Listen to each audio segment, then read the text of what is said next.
Bayangin, lu lagi nunggu jemputan hujan-hujan, tiba-tiba diculik dan dijeblosin ke dalam kamar hotel selama 15 tahun tanpa tahu lu salah apa. Gak ada temen, gak ada keluarga, cuma ada TV dan menu makan siang yang sama setiap hari, pangsit goreng. Selamat datang di alur cerita film Old Boy, sebuah mahakarya psikopat yang bakal bikin otak lu korslet. Hari ini kita bakal ngeliat gimana seorang pria biasa berubah jadi mesin pembunuh cuman modal palu dan dendam kesumat. Hati-hati sobat kelar, karena di balik penculikan ini ada sebuah rahasia yang jauh lebih busuk dan lebih perih daripada disiksa 15 tahun di penjara. Kenapa dia diculik? Dan siapa dalang gila yang tega ngancurin hidupnya sekejam ini? Gak usah pakai lama, langsung aja kita masuk ke alur ceritanya.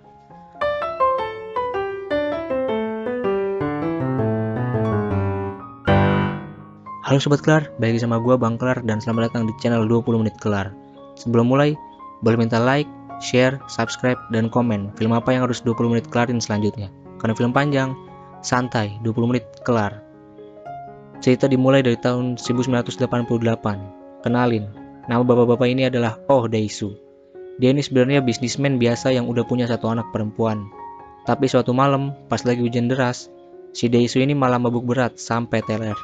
Yang ujung-ujungnya harus diamankan sama pihak berwajib alias polisi. Pas di kantor polisi, baru ketahuan kalau hari itu sebenarnya hari ulang tahun putri tercintanya. Untungnya, ada temennya yang baik hati datang buat nebus si Dae-soo biar bisa pulang. Akhirnya dia bebas dan sempat beli kado sayap malaikat buat anaknya. Mungkin biar anaknya bisa terbang kalau bapaknya mulai mabuk-mabukan lagi. 오케이요. 그럼 수고하시고 일간 한번 찾아뵙겠습니다. 필요 없습니다. Tapi nasib memang lagi apes. Hujan sama gelap bikin perjalanan pulang mereka keganggu. Pas si Dae-soo lagi nunggu temennya gantian teleponan umum, tiba-tiba muncul sosok misterius pakai payung warna ungu dan zerat. Si Dae-soo diculik gitu aja, terus dijeblosin ke dalam ruangan yang bentuknya mirip hotel murahan. Dia bener-bener nggak tahu salahnya apa, motifnya apa, apalagi sampai kapan dia bakal dikurung di sana, sobat kelar. Selama jadi penghuni hotel goib itu, si Dae-soo dipaksa kuat buat bertahan hidup, walaupun perlakuan penjaganya aneh bin ajaib. Jadi nih, di jam-jam tertentu, dia sengaja dibius sampai pingsan biar petugas bisa masuk buat motong rambutnya. Mungkin biar penampilan tetap glowing meskipun di penjara. Soal urusan perut, jangan ditanya. Menu sarapan, makan siang, sampai makan malamnya cuma satu, mandu alias pangsit goreng. Bayangin makan itu terus setiap hari, ususnya mungkin udah berubah jadi bentuk pangsit semua kali ya. Satu-satunya hiburan cuma televisi tua, tapi bukan dapat tontonan seger. Dae-soo malah dapat kabar horor lewat berita kalau dia dituduh jadi pembunuh istrinya sendiri. Sontak dia syok berat dan langsung kena mental.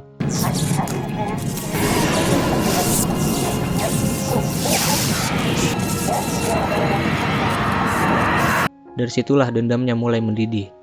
Dia mutusin buat kabur dengan cara apapun. Cari siapa dalang di balik semua ini, dan pastiin si aktor utama itu ngerasain pembalasan yang jauh lebih pedas dari seblak yang dia makan setiap hari. Setelah dengar kabar bininya tewas dan dia difitnah jadi pembunuhnya, si Dae-soo nggak mau cuma nangis di pojokan sobat kelar. Dia mulai ngumpetin sumpit dari jatah makannya buat dijadiin alat gali darurat. Nggak cuma itu, dia juga bikin tato di tangannya buat nandain udah berapa tahun dia dikurung di hotel goib itu. Tiap tahun satu garis, biar dia nggak lupa kalau umurnya udah habis dimakan waktu. Biar tangannya nggak cuma jago megang sumpit, Dae-soo mulai latihan tinju tiap hari. Sasarannya, ya, tembok penjara itu sendiri. Bayangin sobat kelar, latihan mukul tembok selama bertahun-tahun. Tangannya mungkin udah jadi sekeras beton cor-coran. 유웅삼, 누가 됐든 기다려라. 끝서부터 발톱까지. Dia juga mulai nyatet daftar orang yang kira-kira punya dendam kesumat sama dia. Lengkap sama alasan-alasannya yang mungkin sepele tapi berujung maut. Nggak berasa, total 15 tahun dihabiskan di dalam penjara cuma ditemenin TV sama bau minyak goreng pangsit goreng. Pas lubang di temboknya udah mulai tembus dan dia udah siap mau kabur ala-ala Prison Break, tiba-tiba dia dibius lagi. Pas bangun, tahu-tahu dia udah dilepasin gitu aja di atas atap sebuah gedung tinggi di dalam koper gede. Bener-bener dibebasin tanpa aba-aba. Bikin dia makin bingung sekaligus makin dendam kesumat. Abis dilepas gitu aja, kayak layangan putus, Oh Dae-soo langsung gaspol nyari asupan karena perutnya udah demo minta diisi selain rasa pangsit goreng. Pas lagi jalan linglung gitu, tiba-tiba dia ketemu gembel yang baik hati banget. Bukannya minta duit, malah ngasih dompet isi duit sama HP. Mungkin gembelnya kasihan ngeliat muka Dae-soo yang udah kayak orang belum mandi 15 tahun. 물어볼 생각하지 마. 나 하나도 몰라. Daesu pun mampir ke sebuah restoran sushi mewah. Di situ dia ketemu sama Midu, chef sushi cantik yang bikin mata seger lagi. Tapi bukannya pesan sushi yang normal, si Daesu malah pesan gurita hidup alias oktopus buat dimakan mentah-mentah. Bayangin sobat kelar, guritanya masih gerak-gerak di dalam mulut tapi langsung dilahap dan di depannya si Midu yang cuma bisa melongo. Pas lagi asik nguyah tentakel, tiba-tiba HP barunya bunyi. Pas diangkat, ternyata suara si penculik misterius yang nanya, "Lu suka nggak baju yang gua kasih?" Bener-bener si penjahat ini hobi banget ngetrol mental orang. Pas si Midu coba megang tangan si Daesu buat nenangin, si Daesu malah mendadak tumbang pingsan karena terlalu banyak kejutan dalam sehari.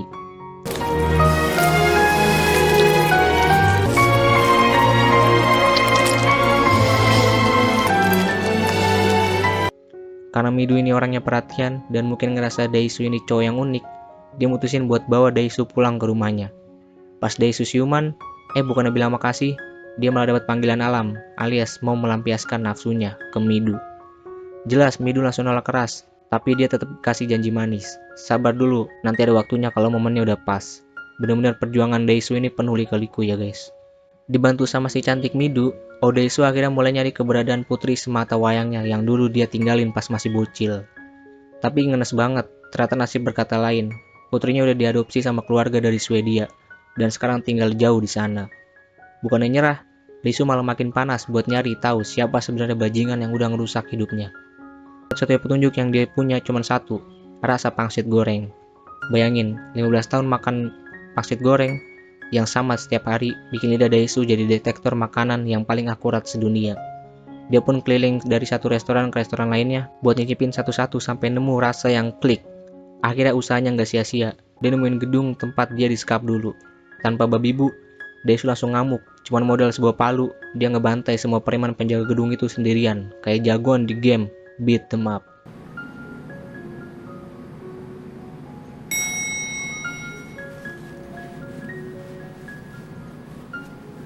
Nggak cuman preman, si pemilik penjara swasta itu juga kena getahnya.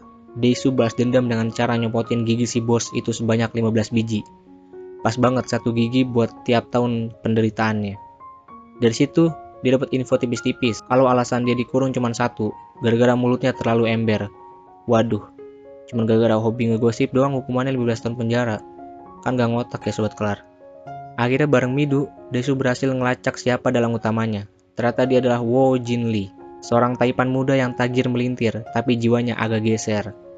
Pas mereka ketemu, Daesu udah emosi tingkat dewa dan hampir aja mencekik Wo Jin sampai mati. Tapi Wo Jin malah santai banget dan nantang Daesu. "Gue kasih lu waktu 5 hari sampai tanggal 5 Juli buat cari tahu kenapa lu gue penjara. Kalau lu ketemu alasannya, gue bakal bunuh diri. Tapi kalau lu gagal, Midu yang bakal gue sikat." Bener-bener tantangan yang bikin tensi makin tinggi nih. 거든요. 유명한 남자.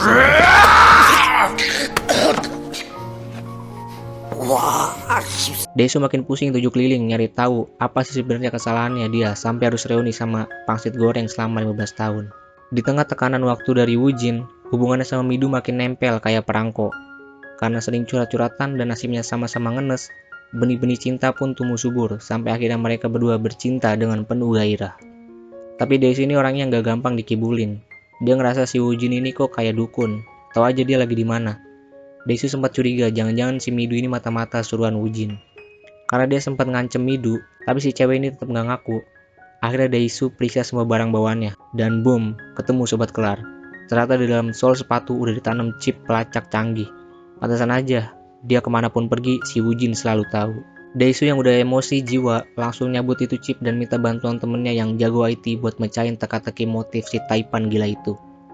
Tapi si Wo Jin gak tinggal diem. Gara-gara chipnya dicabut dan dia kehilangan jejak Daesu, dia malah ngamuk dan ngebantai teman IT-nya. Sebagai balasan. Bener-bener psikopat, gak ada obat nih orang.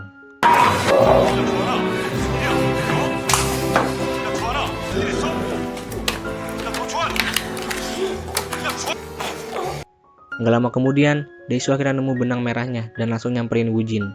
Dia pede banget bilang kalau alasan dia dikurung adalah karena kelakuan dia pas SMA yang emang agak nakal. Hobi godain cewek, ngerokok, Tapi yang paling fatal, Daesoo inget kalau dia pernah mergoki Woojin lagi main alias bermesraan sama kakak kandungnya sendiri di salah satu ruang kelas sekolah mereka dulu. 진짜 수아 맞나? 확실하나? 와저 그 반에 빨간 자전거 타고 다니라는 거밖에 못. Daesoo mikir gosip itulah yang bikin Woojin dendam ke Sumat. Tapi apa jawaban Woojin? Dia cuma ketawa sinis dan bilang kalau Daesoo itu salah fokus.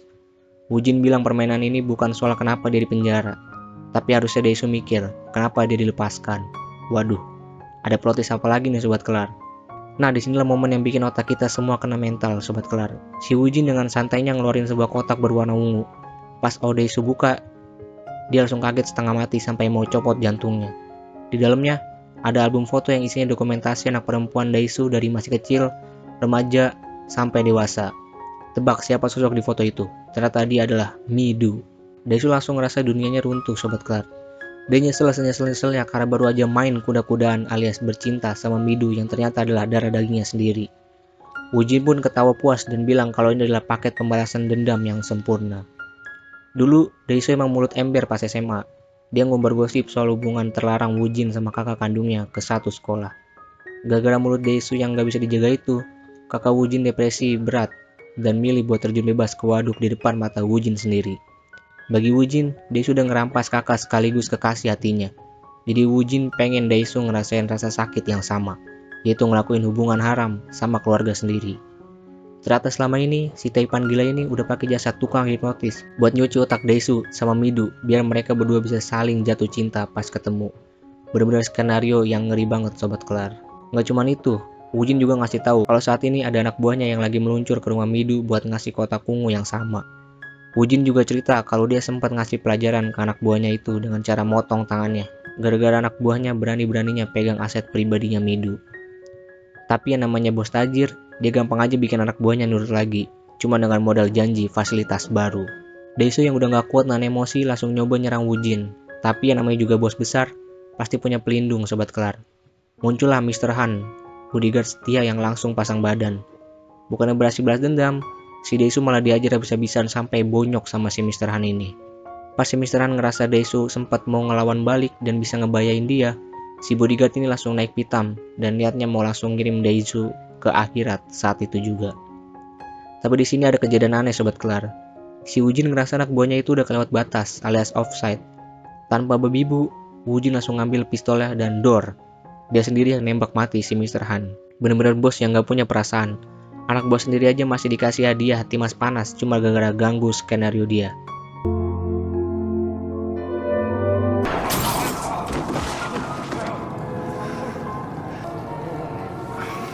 Di tengah kondisi yang makin kacau itu, Daesoo yang udah lemes langsung buru-buru telepon Midu. Dia panik setengah mati dan mohon-mohon ke Midu supaya jangan pernah buka kotak ungu yang ada di depannya. Midu yang lagi sendirian jelas saja ketakutan. Dia cuma bisa gemeteran ngeliat kotak misterius yang ternyata isinya ada rahasia paling haram di hidup mereka berdua. Disinilah momen yang bikin nyesek sekaligus merinding Sobat Kelar. Daesoo yang tadinya jagoan berpalu, sekarang benar-benar gak punya harga diri. Dia berlutut bahkan sampai menggonggong kayak anjing di depan Woojin cuman buat satu hal. Tolong jangan kasih tahu Midu kalau mereka ayah dan anak. Daesoo sukarela jadi budak abadi asal rahasia haram itu tetap terkunci rapet. Biar si Woojin makin percaya kalau dia gak bakal ember lagi, Daesoo ngelakuin aksi gila dengan memotong lidahnya sendiri pakai gunting tepat di depan mata Woojin. Bener-bener pengorbanan yang brutal banget. Woojin yang ngeliat itu akhirnya ngerasa puas sama ketulusan dan penderitaan Daesoo.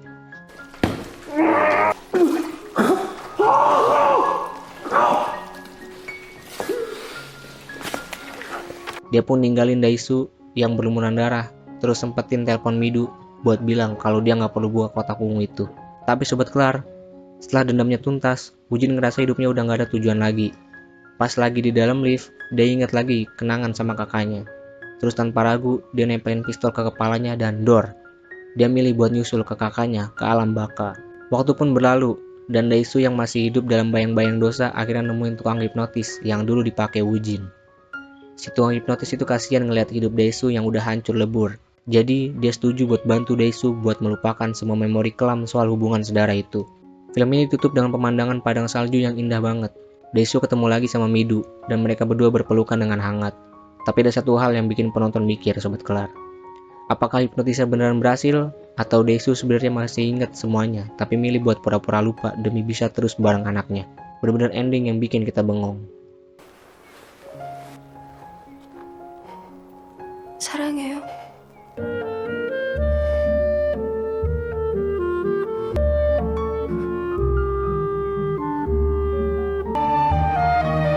Gimana Sobat Kelar?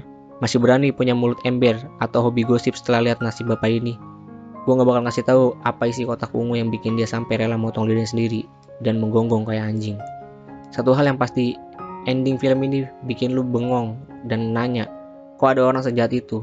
Menurut kalian, apakah Dae-soo beneran lupa atau cuma pura-pura biar bisa tetap bahagia? Tulis teori kalian di kolom komentar. Dan jangan lupa like, subscribe, dan komen film apa lagi yang harus 20 menit kelarin selanjutnya. Karena film panjang, santai, 20 menit kelar. Gue Bang Kelar, cabut undur diri. Bye-bye.